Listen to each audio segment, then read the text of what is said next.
So yesterday on the mailbag, somebody asked me why I liked old movies better than newer movies, and I said it was the language that there was more, exposition, more dialogue. People talked more. They cared about what they talked. And I just want to tell an actual true story, something that actually happened to me that kind of illustrates how this has changed. And I want to begin by saying, just pointing out that I am a person who doesn't get very angry very much. I was an angry young man. I kind of got out of that, rose out of that. And now I very rarely get angry at anybody because I sort of have an understanding of what my life is about. My life is about making things. It's about building things that I think are beautiful and convey wisdom and worth and entertainment. And as long as I'm doing that, I'm happy. And the only time I ever really get angry at somebody, if it's not outside of kind of personal things, or somebody attacks my friends or something, but outside of that, the only time I really get angry is when somebody gets in my way of doing what I do, which is very rare because I don't let people get in my way of doing what I do. But when this happens, we have a joke in my house, my family, that whenever I get angry at anybody, they die a violent death. And this is not because I go out and kill them. This is because God sends an angel of the Lord to strike them down on my behalf. So 10 years ago, and I'm shocked to realize it's been 10 years, I wrote a movie called One Missed Call, and I always joke about One Missed Call. It was a remake of a Japanese horror film about a haunted cell phone. You got a call on your cell phone from a ghost, and then you died. A week later, you died. It's like The Ring. I called it the ringtone. I made a joke in the script about it being the ringtone that they forced me to cut out. And this is one of the things about the script that the movie has a 0% on Rotten Tomatoes. And it won that year's award for the worst movie ever made. I maintain it deserves about a 16%. But the reason it came out so badly is because everybody made a different movie. The director was a French artiste, and he wanted to make a French artiste movie filled with grotesque violence that said something about society. And the producers wanted to make a good, kind of scare the teenagers movie that delivered on their investment, which, by the way, it did. The movie was a hit. It actually was number 5 that weekend and made its investment back many, many times over. So they actually succeeded.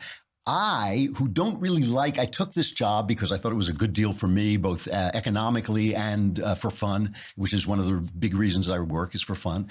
And I wanted to write a kind of takeoff, a satire a la Scream on these movies that I call one-by-one movies where the whole plot is that each person dies one after another.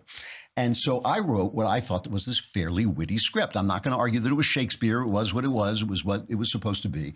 But it was witty. It was young people saying witty things, kind of making fun of the fact that they were in this old-fashioned Japanese horror movie just as the Japanese horror fad was ending. So it did include lines like, it's the ringtone. We're in the ringtone. And, first you hear the ringtone, then all these jokes about the horror, self-referential jokes. So I knew that the picture was in trouble. One day, there were this cast of lovely young people, 20 years old, and most of them 20-somethings. And they wanted to make this kind of serious artiste movie like the director. So they didn't actually see that a lot of the lines in the movies were ironic. A lot of the lines in the script were ironic. One of these actors was a guy named Johnny Lewis. And there's no point in my hiding his name because you could look it up and you'd see who it was. Johnny Lewis, his big claim to fame was he was in that FX show, Sons of Anarchy. And one day, Johnny came to me, and I was on the set for about a week. And he said to me, this isn't how young people talk. And I said, Johnny, I know it's not how young people talk. And remember, now I'm like 50 or something like this. So it's like I'm not, I'm not an authority on how young people talk. I said, Johnny, I know it's not how young people talk. It's better. It's people saying witty things that are written for them by a writer. And so the people go to the movies and they get somebody saying things that they wouldn't know how to say because they're wittier than they are. And they enjoy the wit. And he said, yeah, but this is not what we would say. It's not what young people would say. And I said, Johnny, I know it's better than what you would say because young people are kind of inarticulate and they don't speak like this and they don't have this level of wit. So this will deliver something in terms of entertainment. Now, obviously, I'm talking from an old-fashioned perspective. I'm talking about the fact that the movies are supposed to be an entertainment made by people who know how to entertain you, including writers who know how to write witty dialogue. So, of course, he did what any 20-year-old actor would do, is he went to the producers. And producers in Hollywood are largely 50-year-old men who are absolutely terrified that they're about to become irrelevant because they don't know enough about the youth culture. And so the producers came to me with stars in their eyes, saying, Johnny says that there's a new way, a way of doing this that's much more like the way that 20-year-old people would talk. And I said, yes, it's true. There is a way of doing this much more like the way 20-year-old people would talk, but it's not as witty and as interesting and as fun as what I'm doing.